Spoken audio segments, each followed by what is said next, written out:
আম্মুর কাছ থেকে ৫ লক্ষ টাকা চাচ্ছে তার ছেলেকে বাইরে পাঠানোর জন্য বা ব্যবসা ধরায় দেওয়ার জন্য। তো আমি টাকা কোথায় পাবো? টাকা না দিলে সে আমাকে মানে মানে নির্মম ভাবে অত্যাচার করতাম। সে আমার সামনে মেয়েদের সাথে কথা বলতেছে, মেয়েদের যেখানে ডাকতেছে চলে যেতেছে, কিন্তু আমি কিছু বলতে পারতেছি না। এর মাঝখানে ২০১৮ সালে বাচ্চা কনসিভ করছি, আমি বাচ্চাটা নিবই, অলমোস্ট ৪ মাস হয়ে গেছে। তো বাচ্চাটা তারা আবার অ্যাবর্শন করলো।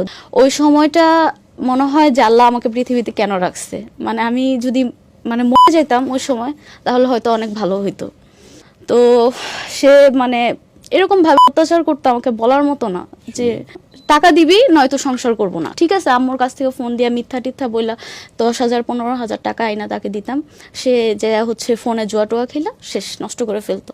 আবার বাসায় আসতো, আচ্ছা ঠিক আছে ১৫ দিন ভালো, ১৫ দিন পর আবার আমাকে ৫,০০০ টাকা এনে দাও তোমার মার কাছ থেকে। টাকা না দিলে সে মারধর। হঠাৎ করে আমার ছেলে কনসিভ হয়। বাচ্চাটা যখন ২ মাস বয়স পেটে, তখন ডাক্তার বলল যে টোটালি ৪ মাস বেড রেস্টে থাকবে, যেহেতু আগে অ্যাবর্শন হয়েছে এত ছোট বয়সে।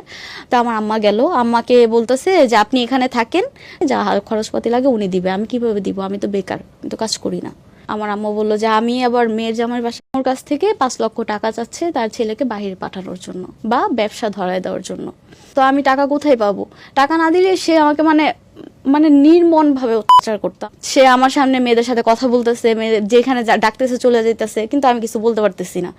এর মাঝখানে ২০১৮ সালে বাচ্চা কনসিভ করছি, আমি বাচ্চাটা নিবই, অলমোস্ট ৪ মাস হয়ে গেছে। তো বাচ্চাটা তারা আবার অ্যাবর্শন করলো।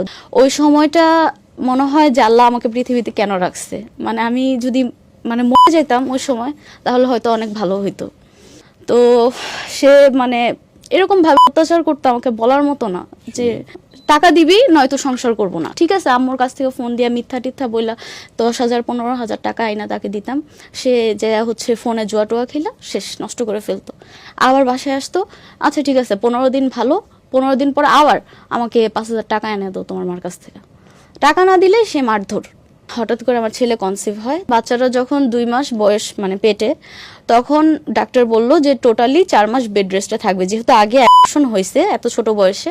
তো আমার আম্মা গেল, আম্মাকে বলতেছে যে আপনি এখানে থাকেন, যা খরচপাতি লাগে উনি দিবে। আমি কিভাবে দিব? আমি তো বেকার, আমি তো কাজ করি না। আমার আম্মা বললো যে আমি আবার মেয়ের জামাই বাসায়